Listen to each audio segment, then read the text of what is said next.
দক্ষিণ বিধানসভা কেন্দ্রের অন্তর্গত নসরতপুরে বিজেপি পার্টি অফিসে বিজেপির তরফে পূর্বস্থলী দক্ষিণ বিধানসভার চার্জশিট সাংবাদিক সম্মেলন করে প্রকাশ করল বিজেপি। পূর্বস্থলী দক্ষিণ বিধানসভা কেন্দ্রে এখনও পর্যন্ত বিধায়কের তরফে কি প্রতিশ্রুতি দেওয়া হয়েছিল তার কাজ এখনও পর্যন্ত হয়নি, সেগুলোর খতিয়ান তুলে ধরেন বিজেপি নেতৃত্ব। রাজ্যের তরফের দায়িত্বপ্রাপ্ত সন্দীপ নন্দী এদিন শনিবার বিকেলে তিনি জানান, এলাকায় আর্সেনিক মেটাতে এখনও পর্যন্ত কোনো ব্যবস্থা গ্রহণ করেনি বিধায়ক।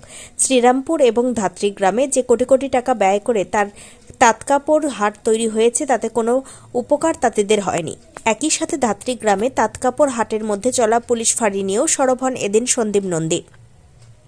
পাশাপাশি এই এলাকায় বেহাল চিকিৎসা পরিষেবা নিয়ে এদিন মুখ খোলেন তিনি। পুরো বিধানসভা জুড়ে স্থানীয় দুষ্কৃতী এবং বিধায়কের তদারকিতে বালি পাচারের কাজ চলছে বলে অভিযোগ তার। এছাড়াও তৃণমূলের পূর্বস্থলী দক্ষিণ বিধানসভা কেন্দ্রে একাধিক কাজ না হওয়ার বিষয়গুলি চার্জশিটের মাধ্যমে সংবাদ মাধ্যমের দৃষ্টি আকর্ষণ করে তারা। কালনা থেকে রীতা ভট্টাচার্যের report, crime press, Bengal news. দেখুন, এই জেলা পূর্ব বর্ধমান প্রশাসনিক, কিন্তু সাংগঠনিকভাবে এটি কাটোয়া জেলার মধ্যে পড়ছে এবং এই জেলায় পূর্বস্থলী দক্ষিণ, এখানে যিনি বিধায়ক আছেন একটি গুরুত্বপূর্ণ দপ্তরে তিনি বিলং করছেন, মন্ত্রিসভা, এবং দীর্ঘদিনের তিনি বিধায়ক। কিন্তু অবাক হয়ে যায় যখন দেখি যে এখানে আর্সেনিক দূষণ মেটাতে আজও সরকার কোনো ভূমিকা নেয়নি, কোনো জরুরি পদক্ষেপ নেয়নি। এবং আমার মনে হয় যে এই প্রশাসনিক অপদার্থতায় একটা অস্বাস্থ্যকর পরিবেশ এখানে তৈরি হয়েছে, যেটা আমরা প্রতিবাদ জানাচ্ছি চার্জশিটের মধ্য দিয়ে। আর্সেনিক যে কি ভয়ঙ্কর রোগ আপনারা জানেন, জল দূষণ হলে পরে বিভিন্ন স্কিন ডিজিজ হয়। সবচেয়ে বড় কথা হচ্ছে কি যে এই বিধানসভায় তাঁতকাপড়ের হাট আছে এবং এই হাট তৈরি হয়েছিল, এখানে যারা তাঁতি আছে তাঁতিদের হ্যান্ডলুম থেকে পাওয়ারলুমে নিয়ে যাওয়া হয়েছে, যে তাদের যেন আরও ভালো হয়, ইনফ্রাস্ট্রাকচার ভালো হয়, আজকের বিশ্ব বাজারে যাতে তাদের মর্যাদা বাড়ে, তাদের মুনাফা আসে, এখানকার গরিব যারা তাঁতি আছে তারা যেন অন্তত পয়সার মুখ দেখে, তার জন্য এখানে একটি লোক দেখানো তাঁত কাপড়ের হাট হয়েছিল। আমি আজকের এসে জানতে পারলাম সেই তাঁত কাপড়ের হাটে কোটি কোটি টাকা ইনভেস্ট করে সেখানে তাঁতিদের কোনো উপকার হয়নি। সেখানে একটি পুলিশের একটি থানা চলছে আর কি, তো ফাঁড়ি চলছে। তো সেই ফাঁড়ি চলছে, ফাঁড়ির জন্য কি এত ইনভেস্টমেন্ট দরকার ছিল? সরাসরি প্রশ্ন আপনাদের মাধ্যমে এখানকার স্থানীয় বাসিন্দাদের, এবং তার জন্যই আমাদের এই চার্জশিট তৈরি করা হয়েছে। পূর্বস্থলী 2 নম্বর ব্লকে ললিতপুর গ্রামে জাল আধার কার্ড বানিয়ে তা এই এসআইআর কাণ্ডের পরে ধরা পড়ার সঙ্গে সঙ্গে সেই বস্তা বস্তা আধার কার্ড আপনারা জানেন যে পুকুরের জলে ভাসিয়ে দেওয়া হয়েছে। সামান্য বৃষ্টি হলেই আপনারা স্থানীয় বাসিন্দা এখানকার বিদ্যুৎ বিভ্রাট ঘটে। আজকের এই আধুনিক সমাজে যদি বিদ্যুৎ বিভ্রাট ঘটে, যেখানে অনলাইনের কাজ ম্যাক্সিমাম সময় হয়, তো তার জন্য আমরা এই চার্জশিটের মাধ্যমে এখানকার স্থানীয় বাসিন্দাদের আমরা জানাচ্ছি আপনাদের মাধ্যমে। প্রতিশ্রুতি সত্ত্বেও মেরামত হয়নি এখানকার নলকূপগুলো, মানে জল যেখানে সাধারণ মানুষের যে জল প্রয়োজন। আর এখানে আপনারা জানেন যে আমাদের সম্মানীয় প্রধানমন্ত্রী নরেন্দ্র মোদী যে ঘর ঘর জলের ব্যবস্থা করেছে, তার জন্য পশ্চিমবাংলায় হিউজ পরিমাণে টাকা ইনভেস্ট করেছে যাতে প্রত্যেকটা মানুষ পরিশ্রুত জল পায়। কিন্তু প্রশাসনের অপদার্থতায় সেটা তো করেইনি, কিন্তু যে নলকূপগুলো খারাপ হয়ে আছে সেটাও আজ পর্যন্ত ঠিকঠাক করতে পারেনি।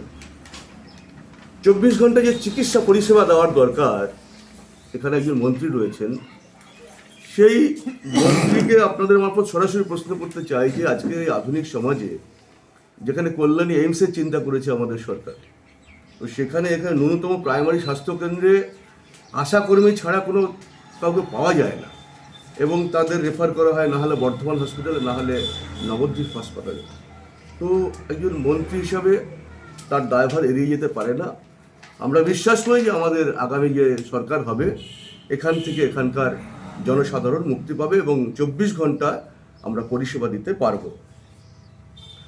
অঙ্গনওয়াড়ির খাবার আপনারা জানেন যে এখানে একটা ডিম একটা শিশুকে খাওয়া দেওয়া হতো, সেখানেও দেখি পয়সার কারণ দেখিয়ে আধখানা করে দেওয়া হচ্ছে। তো এই অপুষ্টিজনিত খাবারে আমাদের শিশুর ভবিষ্যৎ কী হবে? আমাদের চার্জশিটে এটাও থাকছে। স্থানীয় পুলিশ আর শাসক কর্মীদের বিরুদ্ধে পুলিশে বেআইনি টোলের, এখানে যে টোল আছে না, এই হেমাদপুর টোল, আরও কয়েকটি টোল আমি শুনছিলাম, নান্দাই, তো এখানে ঠিক যেভাবে মানে প্রশাসনিকভাবে নেওয়া উচিত সেভাবে না নিয়ে সেটা তোলাবাজি হিসাবে টোল নেওয়া হয়, যেখানে রাজস্ব আদায় সরকারের হয় না। পশু খাদ্য, আমাদের মিনিস্টার পশু কল্যাণ উন্নয়ন মন্ত্রী, সেখানে পশু খাদ্য নিয়ে টেন্ডার হচ্ছে, ব্যাপক দুর্নীতি, এবং সরাসরি বলছে এই দুর্নীতি স্বজন পোষণ তৃণমূলের ক্যাডার লিডারদের হাতে চলে যাচ্ছে। এর জন্য তীব্র প্রতিবাদ জানাচ্ছি এই চার্জশিটের মধ্য দিয়ে।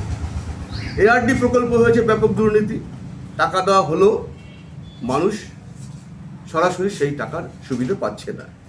পুরো বিধানসভা জুড়ে স্থানীয় দুষ্কৃতী আর বিধায়কদের তদারকিতে চলছে বালি আর মাটির কারবার, এবং সেটা অসৎ পথে, এবং অনেক সময় দেখা যায় যে রাজস্ব ফাঁকি দিয়ে একটা সিন্ডিকেট এখানে গড়ে উঠেছে, পাশেই গঙ্গা রয়েছে।